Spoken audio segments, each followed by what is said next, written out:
kelompok 7. Di sini kami akan menjelaskan mengenai siklus menstruasi dan juga perhitungan masa subur.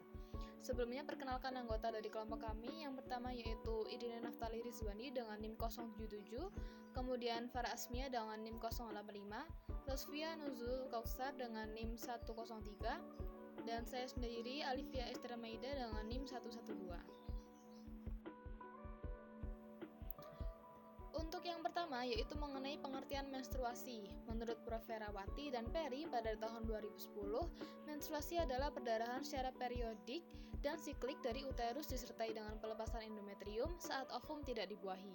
Sedangkan menurut Adriani pada tahun 2013, menstruasi merupakan hal alami yang dialami setiap wanita, di mana terjadi proses pendarahan yang disebabkan luruhnya dinding rahim sebagai akibat tidak adanya pembuahan. Selanjutnya yaitu siklus menstruasi. Mekanisme siklus menstruasi dipengaruhi oleh pelepasan hormon-hormon yang berkaitan dengan adanya kerjasama hipotalamus dan ovarium.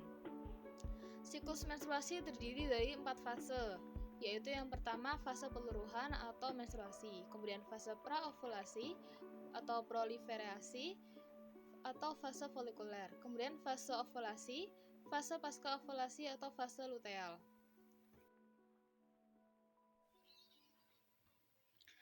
Selanjutnya yaitu mengenai siklus menstruasi dan juga perhitungan masa subur. Pada fase menstruasi ini, bila tidak terjadi fertilisasi, maka ovum tidak dibuahi oleh sperma. Kemudian korpus luteum akan mengkerut menjadi korpus albicans, sehingga produksi hormon estrogen dan progesteron akan terhenti. Yang terakhir yaitu turunnya kadar estrogen dan progesteron yang menyebabkan adanya peluruhan endometrium dan juga ovum.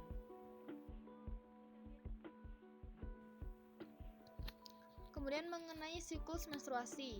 Yang pertama yaitu fase praovulasi. Pada fase akhir menstruasi, hipotalamus mengeluarkan hormon gonadotropin yang merangsang hipofisis mengeluarkan FSH. Kemudian FSH merangsang pembentukan folikel primer di dalam ovarium yang mengelilingi oosit primer. Keduanya akan tumbuh dari hari pertama sampai hari ke-14 menstruasi. Saat itu folikel matang disebut dengan folikel de Graaff dengan oosit sekunder di dalamnya. Selama pertumbuhannya, folikel melepaskan hormon estrogen yang menyebabkan pembentukan kembali lapisan endometrium atau proliferasi dan penetralan sifat asam pada serviks agar lebih mendukung kehidupan sperma. Selanjutnya yaitu fase ovulasi.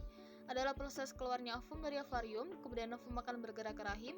Bersamaan dengan proses ini, di dinding rahim menjadi tebal menjadi seperti spons, penuh dengan pembuluh darah yang siap menerima zigot. Pada umumnya, pada hari ke-14 terjadi perubahan produksi hormon. Peningkatan kadar estrogen selama praovulasi menimbulkan reaksi umpan balik negatif, yaitu penghambatan pelepasan FSH dan hipofisis. Karena FSH berkurang, maka hipofisis ganti mengeluarkan LH. LH merangsang pelepasan oosit sekunder dari folikel de Graaff dan siap untuk dibuahi sperma. Selanjutnya yaitu proses ovulasi. Ovulasi adalah proses pelepasan sel telur atau ovum yang telah matang. Dalam ovarium terdapat ratusan ribu folikel. Setiap folikel terdiri dari sebuah sel berongga yang di dalamnya terdapat ovum yang belum matang. Umumnya, siklus menstruasi terjadi selama 28 hari. Hari pertama menstruasi diawali dengan pendarahan. Selama 7 hari pertama, beberapa folikel mulai tumbuh pada waktu yang sama. Folikel yang telah matang mensekresikan hormon estrogen ke dalam aliran darah yang berfungsi untuk mempersiapkan dinding rahim untuk kehamilan. Di hari ke-7, semua folikel berhenti berkembang kecuali satu. Folikel ini terus berkembang bersama sel telur di dalamnya. Hari ke-12, folikel mengeluarkan estrogen dalam jumlah besar ke dalam aliran darah. Ketika estrogen mencapai hipotalamus dan kelenjar hipofisis di otak anterior atau bagian depan, dari kelenjar pituitari melepaskan hormon LH ke dalam aliran darah. Pada hari ke-14, hormon LH mengakibatkan lonjakan pertumbuhan folikel secara tiba-tiba. Tepat sebelum ovulasi, telur melepaskan dari bagian dalam folikel. Folikel ini mengeluarkan zat kimia yang menyebabkan salah satu tuba Fallopi bergerak mendekati dan mengelilingi folikel. Folikel membengkak hingga terbuka. Sel telur pun dilepaskan dari folikel ke dalam rongga perut.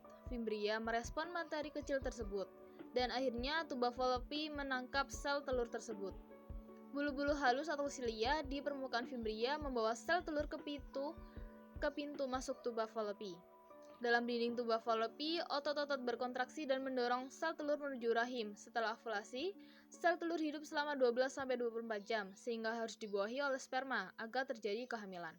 Jika tidak dibuahi, sel telur akan luruh bersama dengan lapisan rahim saat menstruasi. Selanjutnya, saya akan menjelaskan mengenai pasca ovulasi. Folikel the graft yang ditinggalkan oleh oosit sekunder akan berkerut dan berubah menjadi corpus luteum. Corpus luteum tetap memproduksi estrogen dan progesteron. Keduanya bekerja menebalkan endometrium, juga merangsang sekresi lendir pada vagina dan pertumbuhan kelenjar susu pada payudara. Keseluruhan fungsi tersebut adalah implantasi zigot pada uterus bila terjadi pembuahan atau kehamilan. Selanjutnya yaitu untuk menentukan masa subur. Dalam penentuan masa subur terdapat dua jenis siklus haid, yaitu yang teratur dan juga yang tidak teratur. Untuk yang teratur, masa suburnya terletak pada hari ke-12 sampai hari ke-16 dari hari pertama haid. Jadi, pada hari pertama haid dihitung sebagai hari pertama. Untuk siklus haid yang tidak teratur, perlu dilakukan pencatatan jumlah hari dalam satu siklus selama 6 bulan. Kemudian setelah mendapat satu siklus selama 6 bulan, ini kita menentukan hari terpendek dan juga hari terpanjang. Dengan rumus jumlah hari terpendek dikurangi 18, ini sebagai awal masa subur. Kemudian jumlah hari terpanjang dikurangi 11 untuk akhir masa subur. Kemudian untuk contoh kasus yang pertama, yaitu seorang istri mendapatkan haid mulai tanggal 9 Januari. Kemudian kapan dimulainya masa subur istri tersebut? Jawabannya yaitu seorang istri mendapatkan haid mulai tanggal 9 Januari. Berarti 9 Januari di sini dihitung sebagai hari pertama haid. Mengingat masa subur untuk siklus haid teratur adalah hari ke-12 hingga hari ke-16 dari hari pertama, maka awal masa subur itu terletak pada tanggal 20, yaitu 12 hari dari hari pertama haid, sehingga tanggal 24 Januari atau 16 hari dari hari pertama haid. Yang kedua yaitu kasusnya diketahui siklus haid 6 bulan terakhir, yaitu 28 hari, 30 hari, 26 hari, 29 hari, 32 hari, dan 30 hari. Jawabannya yaitu setelah mendapatkan siklus selama 6 bulan, yaitu menentukan jumlah hari terpendek dan terpanjang. Di sini hari terpendeknya yaitu adalah siklusnya selama 26 hari dan siklus terpanjang yaitu adalah selama 30 hari. Perhitungannya adalah jumlah hari terpendek dikurangi 18, yaitu jumlah hari terpendek adalah 26 hari dikurangi dengan 18, hasilnya adalah 8. Dan siklus terpanjang dikurangi dengan 11, yaitu 32 hari dikurangi dengan 11, hasilnya adalah 21. Jadi masa subur itu dimulai dari hari ke-8 sampai hari ke-21 dari hari pertama haid.